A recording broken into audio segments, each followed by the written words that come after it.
তিনটা জিনিসের বিরুদ্ধে কখনো অভিশাপ দিবেন না, নিজেই বিপদে পড়ে শেষ হয়ে যাবেন। মারাত্মক বিষয়। অনেক সময় অভিশাপ দেয় যে মরে না কেন, তোর উপর আল্লাহ ঠাড়া পড়ুক, গজব পড়ুক, এরকম অভিশাপ কিন্তু অনেকেই দেয়। বাট তিনটা জিনিস মারাত্মক অভিশাপের ক্ষেত্রে। এক নাম্বার হচ্ছে নিজের উপর কখনো অভিশাপ দিবেন না।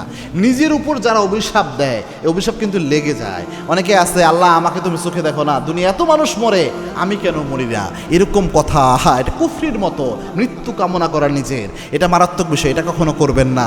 দুই নাম্বার, ছোট্ট বাচ্চাদের উপর কখনো অভিশাপ দিবেন না। আপনার বাচ্চা যত দুষ্টামি করুক, যত আপনাকে কষ্ট দিক, যত অশান্তি করুক, বাচ্চারা তো ভুল করবে, বাচ্চাদের উপর মনের ভুলেও কখনো অভিশাপ দিবেন না।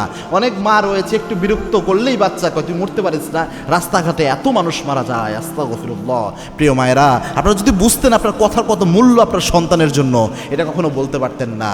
বাইহাকের বর্ণনা আল্লাহর হাবিব জানিয়েছেন, তিন ব্যক্তির দোয়া এমন রয়েছে, তিন ব্যক্তির দোয়া এবং বদদোয়া সরাসরি আল্লাহর দরবারে পৌঁছে যায়। লা হিজাবু বাইনাহু ওয়া বাইনাল্লাহ, তাদের মাঝে আর আল্লাহর মাঝে কোনো পর্দা থাকে না।